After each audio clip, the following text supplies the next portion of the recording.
The revenue generation has a four-cylinder engine with the brand, the lead generation, sales, and customer service or customer excellence, all operated by the engine control, and the engine control is very much a CRO. And customer service deeply connected and cooperating as a whole. This is how you drive revenue and harvest the opportunity to turbocharge, in fact, a profitable growth. So we have a growth engine and we have the CRO in the middle. We need a mechanic to make sure it's running. We have four quadrants and each one represents 25% of the business. What we identified that in fact in the worst quadrants, 25% of our customers, in fact, instead of generating profits, they were costing us money. On the marketing side, definitely I would recommend strongly that to not overlook your brand and the development of your brand visibility. If you're thinking about a startup, some practical tips to really do it right. What would be your input? When you start a startup, you solely are a good scientist, a good engineer, an IT guru here. And my advice would be that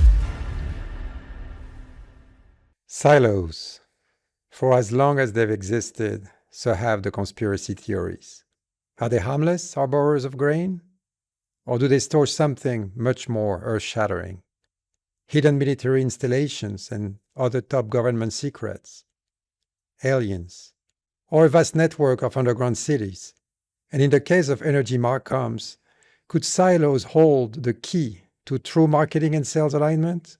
If you're having trouble separating fact from fiction, fear no more. The truth about silos is out there, and we're going to help you uncover it. Welcome to the HEX-Files Energy Marketing Podcast with me, your host, Arnaud Dasprez. If you want to believe, you've come to the right place.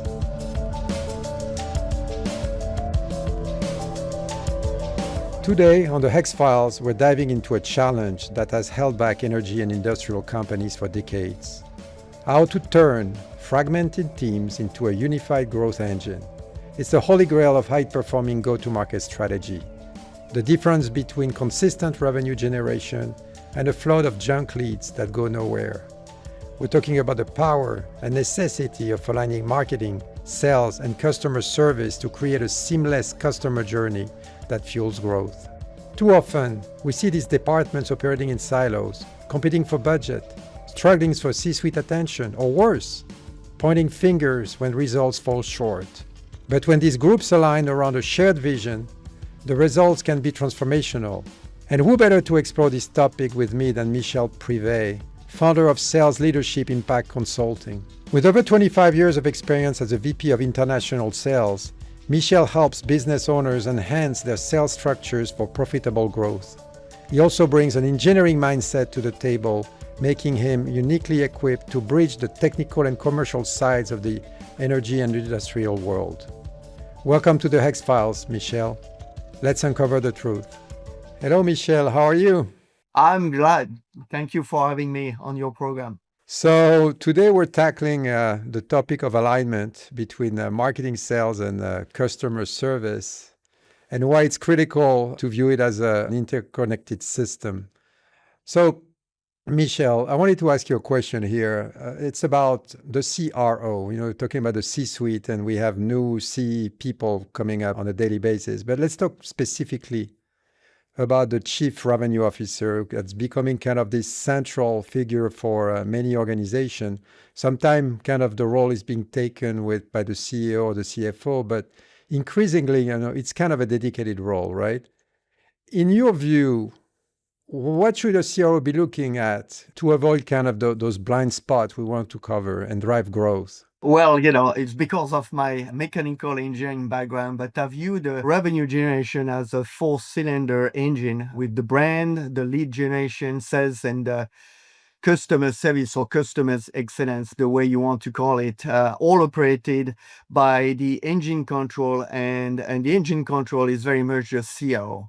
And the CRO is in fact injecting all the fuels to the organizations to make sure that the engine is running at full capacity.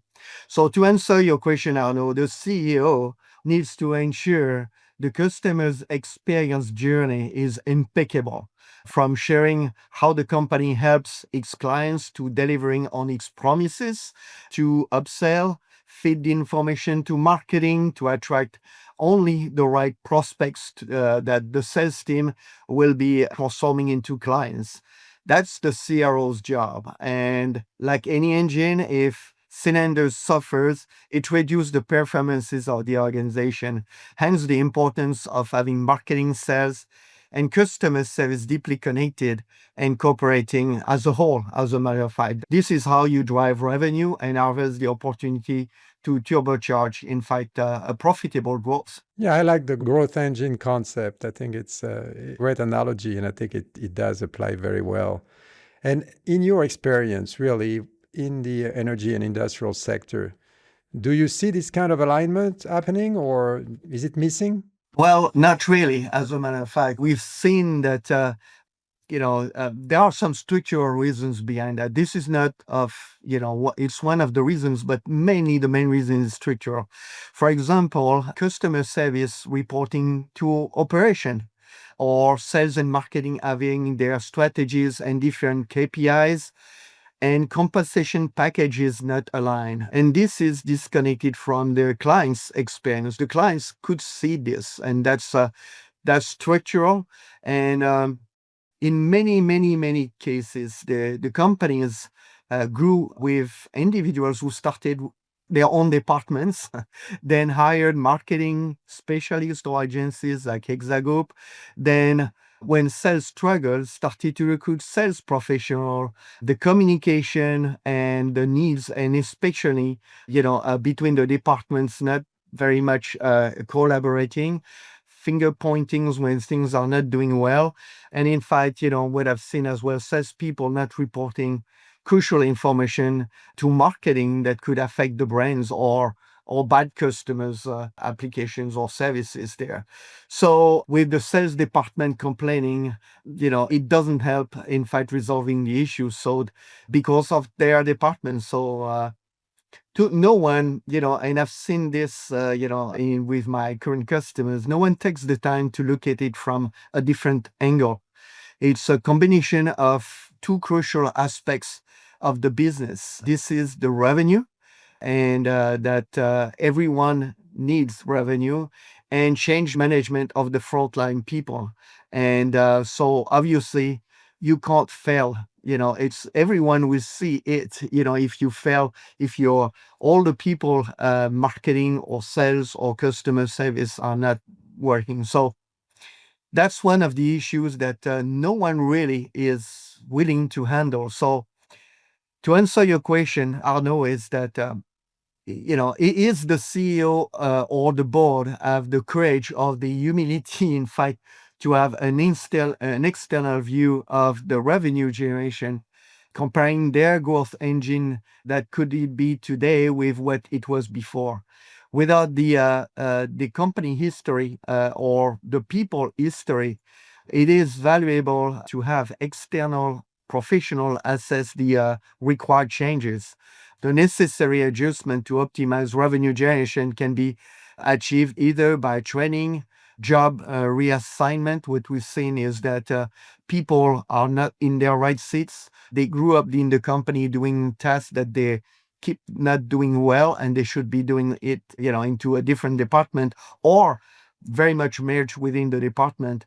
What we've seen as well, the introduction of the new technology and the recruitment of new talents is required as well to meet today's and tomorrow's challenge. Our buyers, the buyers that we are trying to reach out and gain their trust, in fact, have evolved. And the business owners who will be ready to meet that changes that the buyers are looking for will be the ones winning. And so that's what is missing at the moment, is the misalignment for a specific reason. So we have a growth engine, and we have the CRO in the middle, and we need a mechanic to make sure it's running. So improving alignment, practical steps. Where do we start? What do we do? Well, now let me share a couple of experience here. In fact, I wrote a chapter in the book how we tripled EBITDA and grew sales by 15% over 3 quarters. And not only this, we achieved solid growth and in subsequent years. it looks simple, but because you are humans, there it becomes complicated. So to answer your questions, we first look at the data of the companies, and we look at 3-5 years back worth of data from our clients, including what they buy, how they buy, who stopped buying, and whether those customers are profitable. What is happening is that the data help us to decide how we will be organizing our next move. So I don't know, Arnaud, if you're familiar with this, but we did an 80/20 program on our client and product base. In other words, the Pareto analysis of this. And then, based off the result of this analysis, we propose a plan to management and the board, and then we started its execution. We eliminated the clients and products that we didn't want to keep, improving others. And we created, by doing this, with a lot of room and time to support or better serve our existing clients, the ones that were the most profitable or the ones who had better chance for us to grow the business. And it allows us to have also freedom to grow adjacent markets where our products had a real opportunity to be used. And what we did this, and it's based on the client profile that derivated from our data analysis, and that helped us, in fact, from the sales side and customer service, to tailor our marketing and sales efforts to serve and support these clients and prospects. Then we realigned the brand on those findings as well. We aligned our KPIs, what it means for the whole departments, marketing, sales, and customer service. In fact, there was no departments anymore. Everyone was working in harmony. So we aligned our KPIs, our compensation plans, our dashboards.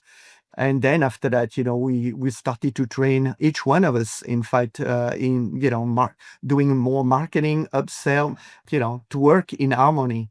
The results has been splendid. Not only we created a solid foundation for growth, each team players and their managers, in fact, they knew what impact the others in the revenue generation, and our clients could see that, it could see that very well. The time to respond was very, very short. And in fact, everyone had fun. We made money when we did this. So far, we made money. All the members made money. We grew our market share. The boards, the owners, the ownerships were very important. And the fun part of this is that we did this without increasing our budget. It was just change management and efficiency.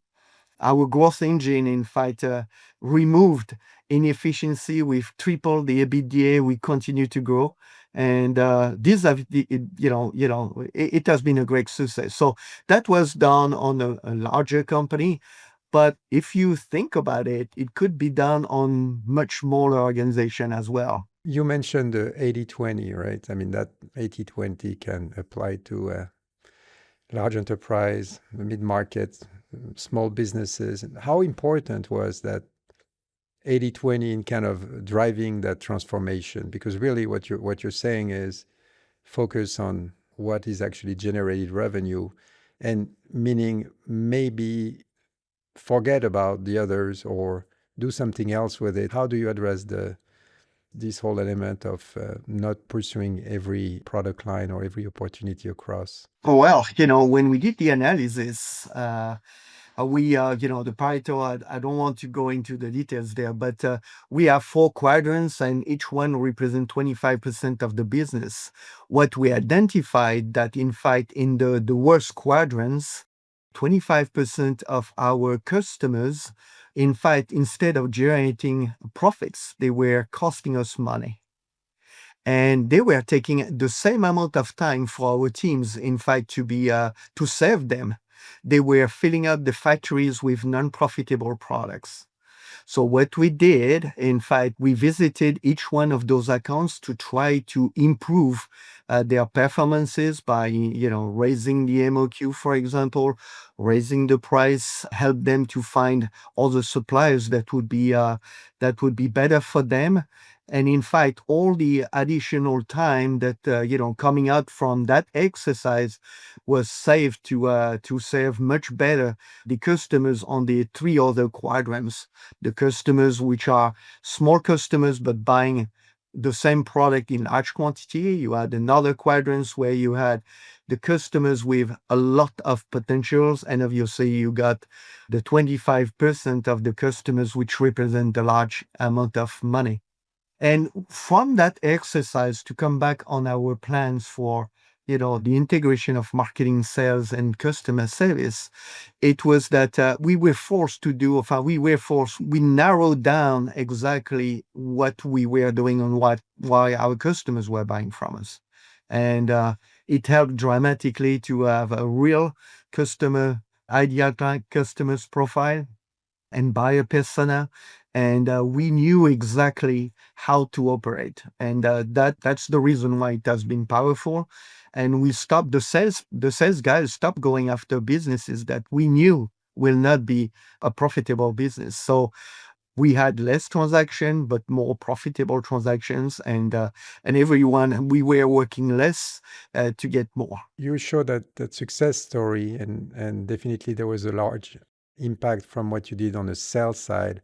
Were you able to influence the budget on the marketing side and on the customer experience side as well? Yes, as a matter of fact, because we had to rebrand, the whole exercise, in fact, we identified the category, the 25% that was not good for us. And in fact, the reason why we let that go is that our brand and our message were wrong. We were attracting those as well. So we had to rebrand. We allocated, in fact, budgets for this.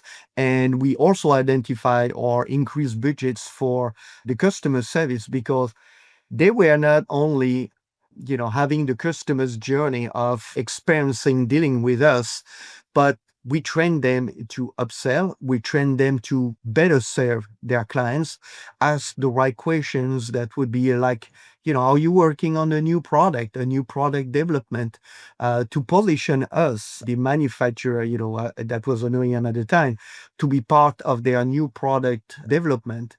Our customers' relationship has raised from transactionals to partnership. We were part of their new product development. We were part of their success. And that was very much what the customer service departments was doing. Sales was complementing it. And obviously, all the successes that we were capturing at the time, in fact, were used by the marketing department and to market what to the customers we wanted to acquire. That was fitting very well our business model. And so, how much does a really good customer experience, good customer support help sales kind of improve and increase? Well, because as a matter of fact, when the machine is running well, we freed up a lot of time for the sales guys. Let me explain to you. It was like because we adjusted marketing, their leads that they were getting were much warmer. They were real leads. And because the customer service were servicing their clients very, very well, they didn't have to worry about where the orders is here, like a late shipment or anything like this. So in other words, for sales, it was opening up a full bandwidth of time to improve their relationship at their customers, to do improvement for putting the business on contract, getting blanket orders, work with our engineering team and their customers engineering team. We fully raised up our footprint at the customer, and the customers, by the way, they loved it so much that we were getting most of their business, if not all their business. Pricing was not an issue anymore. It was not in the discussion anymore. And did you have any KPIs around referrals coming from that really good customer experience? Yes, that's right. So, it's we had a KPIs, and in fact, there was out of the bonus plans for each of the members. It was that you had to ask 4 or 5 referrals, depending in the companies. So by servicing our customers well, by being on the customers all the time, in fact, we had a program. The program was an internal program, not an external program, but an internal program to encourage our customer service, our sales team, even marketing, to everyone, in fact, in the organization to ask for referrals. And warm referrals, we had everyone trained on the front side of the business, including our distributors, as a matter of fact, trained to ask for referrals. And that program's brought in very, very good warm leads. And marketing was helping us dramatically, in fact, to prepare materials for us, the sales guys, to trigger that referral program.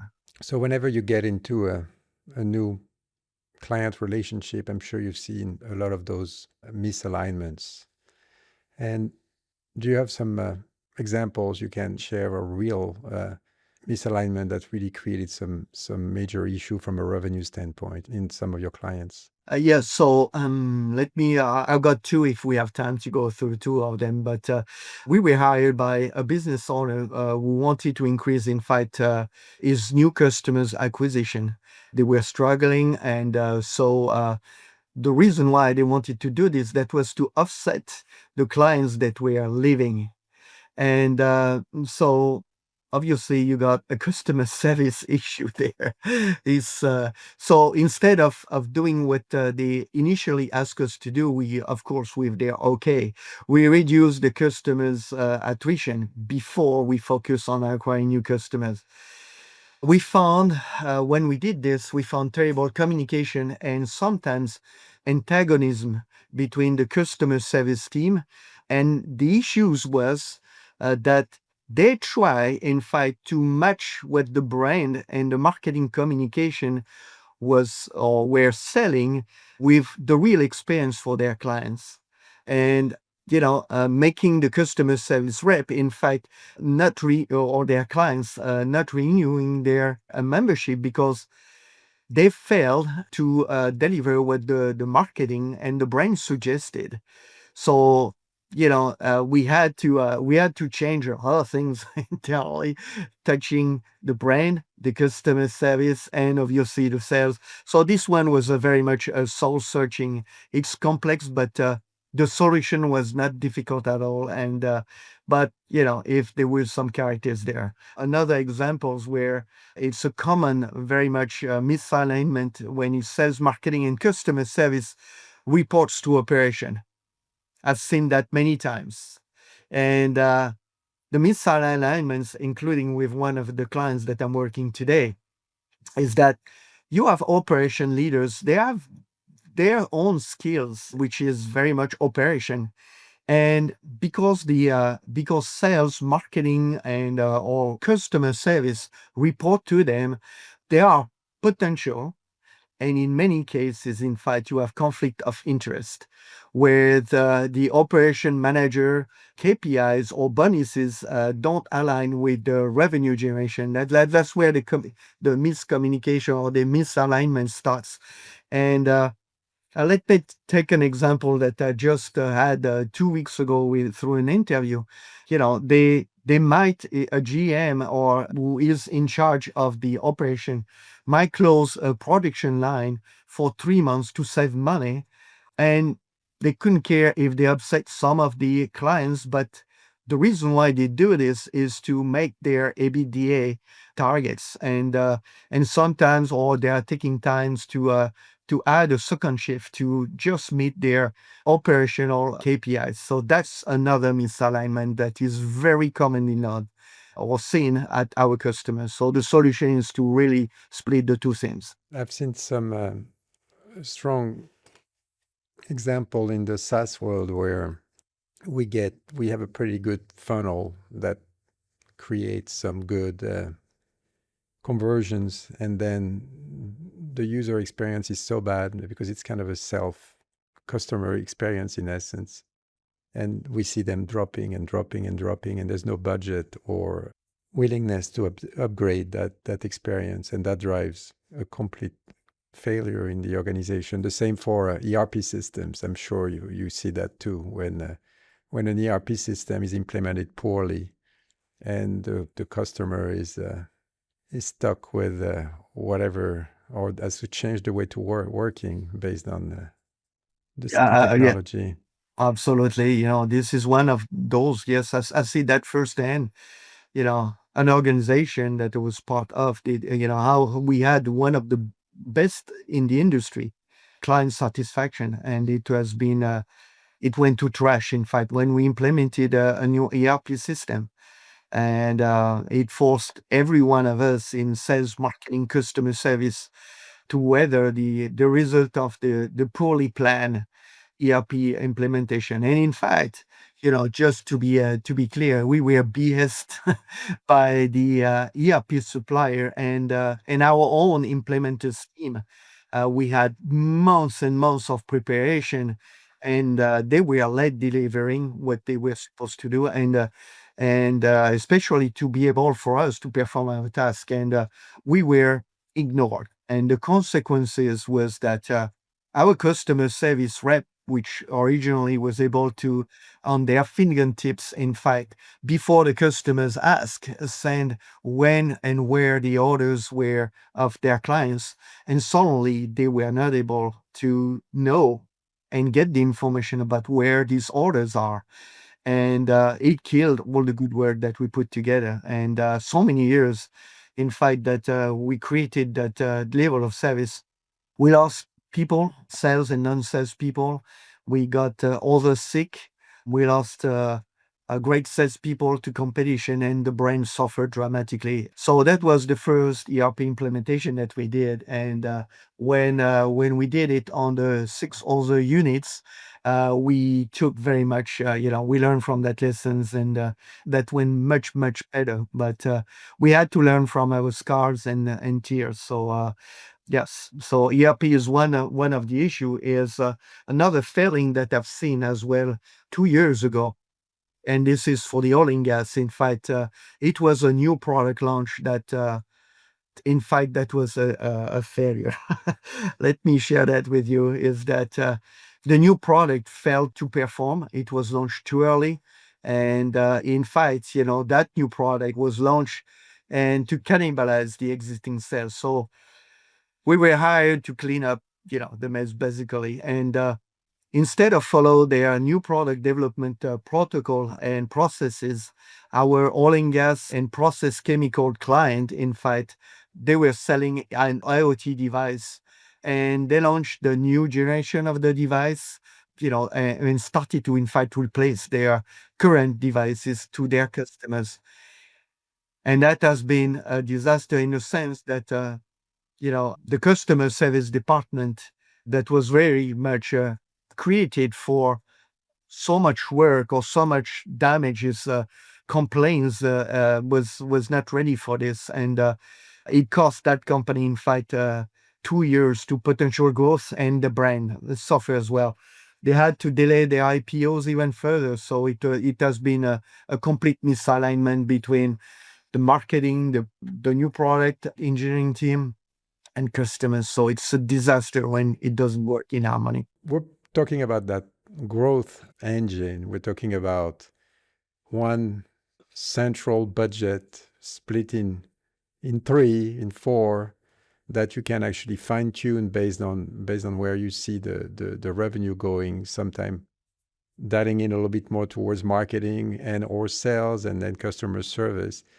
It is, in today's world, it's a triangle, and it is not something that is easily doable right off the bat. There is maybe something it's easier to do with a startup or with a small business, but there's also huge opportunity in kind of in the mid-market and in the enterprise space. But let's see if we can share a few kind of quick tips on actually getting closer for each type of company, and I'll pitch in a little bit of my experience and my ideas around there. But if we're thinking about a startup, we're starting a new business. So some practical tips to really do it right?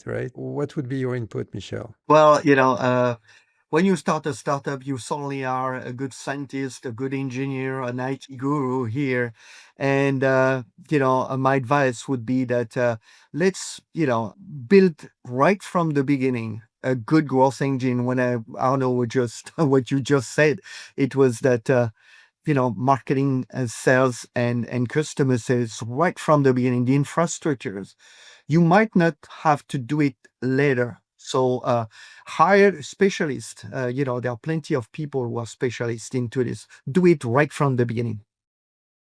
Another tip that I would be sharing is because that's also very frequently seen, is that the ideal client profile is not completely well defined, and the buyer persona, and who would be buying from you. What problems your product or services are fixing to their clients hasn't been really tested. So you need to know that very, very early as well to be able to target your audience and stop spending any times.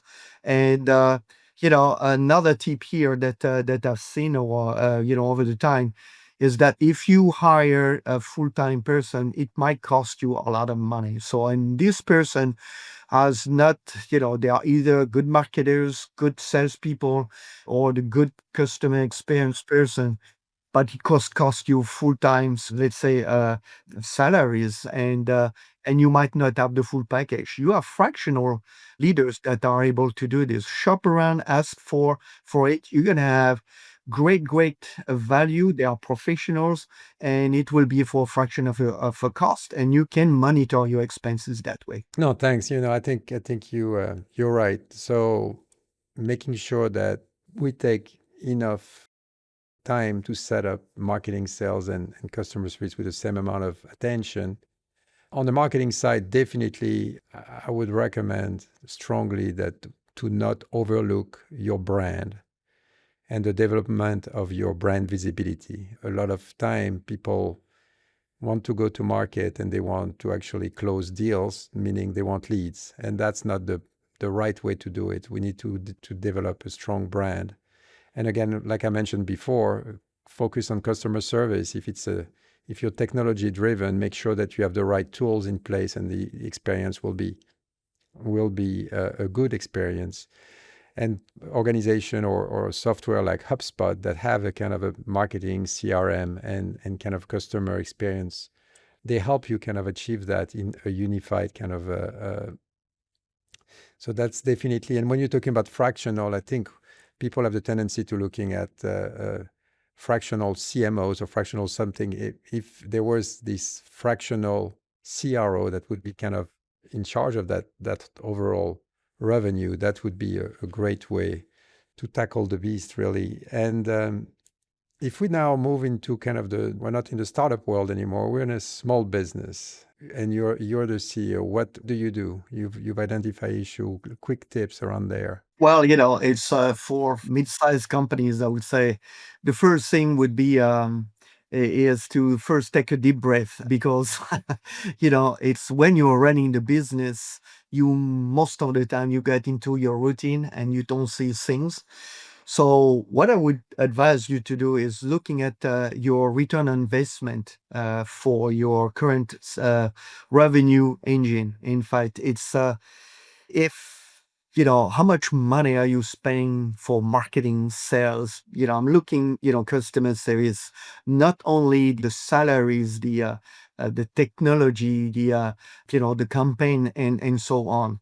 And with this, visit, a growth engine specialist, someone, or a fractional CEO, or someone that will be doing, an assessment and looking at this as a whole, not very much as individual departments. Check on your current strategy and not the strategy of 3 years ago, and looking at the real ability, in fact, to fulfill the strategy. And that would be my recommendation. Have someone looking at this as overall. And another things that I've seen that many times, and I've been a CEO at one point in time, and is that if you suck at selling or marketing, or you hate, or you don't have the bandwidth, in fact, to do it, you could be, looking at saving money and put you out of your misery. And when I say that, I advise you shop and find the right external services that fix your needs. It's you need to assess your needs, and then after that you decide. It's up to you. You do it yourself. You recruit someone internally, full-time employees, or you ask an external firms like Hexa Group, in fact, to do it for you, or you decide not to do anything. You're fine. So that's my advice. How about you? Well, are there some unique tips that you would look at to kind of grow a business? Let's say you're at 50 million, you're kind of in and you want to double the size. Is there any tips that Yes. you would recommend? So typically, when you transform the business, it's different when you are growing. The transformation is that, for example, you took an example from to move from 50 to $100 million. It's either you have, you have to look at your management team. So it's either that's part of the assessment. Once again, is that you train or you hire your management team members, and this is to match the following steps. Not only it's in the revenue generation side, but this is the whole team. The business plan, and the business plan needs to be built from your clients and the markets, that you are serving today. It will need to be matched by the go-to-market strategy. And the go-to-market strategy has all those elements: the marketing, the sales, and the customer service. And by the way, the devil is in the details. And I've seen good go-to-market strategy, not detailed enough, and we didn't know what to do. So you need to bring up the skills to succeed for the upgrade that you try to do for your company. You need to build good, solid foundations. When I say good, solid foundations, for the sales, marketing, and the growth engine on its own. And one of the reasons behind this is that it enhances the value of your business, the valuation of the business, the ability to raise capitals, the ability to be attractive for a buyer. That's what, I would mean. When you are mid-market and this time you want to grow, so you have to build a strong foundations for your revenue generation. It's as we did, the example I took earlier today is not only you chase the profitable prospects, you serve the profitable clients in the markets that you are strong. You have to penetrate the adjacent market. We see that in the energy market or the manufacturing support those energy market. If your products are, or if your clients have the same issues that you have in energy markets, but you can solve them in adjacent markets, that's one of the reasons why you can de-risk your business and reduce your exposure and to market crash or modification of the market crash.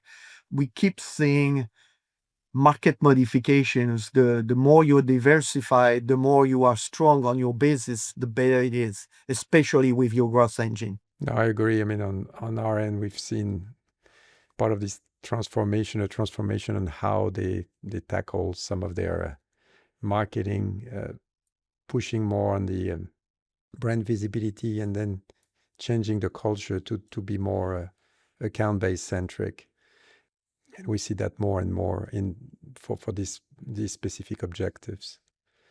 You covered quite a bit on the enterprise, because that's where you had a lot of your horror stories you were mentioning. But anything you wanted to kind of point out there? Yes, for the enterprise, we are in the middle of one at the moment. And, the humility from the CEO to bring us as an external company, looking at the growth engine overall. And the reason why they wanted us to come in is to have an external view of the way that they market, the way they sell, the way they support their customers. And they decided to come to us and not big firm, because we are specialists in our fields. It's economical, it's easy to implement, it's discreet as well, and non-intrusive compared to the big firm. The results are delivered quickly, and obviously, what do they do with this assessment? We, in fact, we look we check at the organization if the organization can generate more revenue per capita. We check if people are in the right seats at the moment. They were maybe at the right seats when this business were $500 million. Now they want to go, they are $800 million now. They are global. And the people who were in that seats might not be the right one at their, at their right seats as well. They want to check if there are silent resignations as well. People who are in their jobs, they keep doing their job, they don't care anymore. And worth, if there's a culture of complacencies and mediocrity in place, and sometimes wrong behavior with long-time employees protecting their own interest and avoid changes. So as you can imagine, as we know, we are all consumers. The buyers are changing and we need to adapt as well. So soon, even big enterprise, your organization will likely fail to meet, the expected growth from your investors or your clients as well. So an assessment is very, very cheap compared to its value. I witnessed that myself. I understand. I mean, this is definitely critical. So we're going to kind of summarize some of the takeaways of our conversation today. But I mean, what I'm really getting at is growth doesn't live in silos, and it's the outcome of connection between what we mentioned and that growth engine concept between marketing, sales, and customer support service. And if it's done right, it's going to feed itself. Sales spark referrals, good customer service bring repeat business, good content shares, and et cetera, et cetera. And I think this is something that we do need to find and work towards. And then it's an ongoing optimization. You need your mechanic, you need your oil change. And what would you add to that? Well, do you agree to my kind of statement here? Yes, I agree with it. And so we are, I agree, Arnaud. It's, having all the members of the growth engines working together, marketing, sales, customer service towards the same goal, being compensated for the goals, to raise accountability as well. A clarity of directions only brings value for the company and ownership. In addition to that, the business culture is rising as well. We, the brand is rising, and not only the employees, but the customers and prospects, they perceive it. And so obviously it reduces the employees and the customers' attraction. It attracts the best employee, and that would be bringing additional needs for tomorrow, today and tomorrow. And overall, it's raising the value of of the company. And trust me, this is fun to be part of it. So as market conditions, employees evolve, and to avoid complacency or losing focus, the engine needs to be assessed on a regular basis. We've seen that, every year is that we have a good plans. We are on track, but this effort needs to be adapted, as market and customers' conditions are changing, or the employees involved as well. We have to assess regularly those organizations, and some organizations are doing it quarterly, others are doing yearly. And so finally, on my side, without a good, well-distributed fuel, and when I mean the budget for the revenue generation, we touched that a little bit earlier.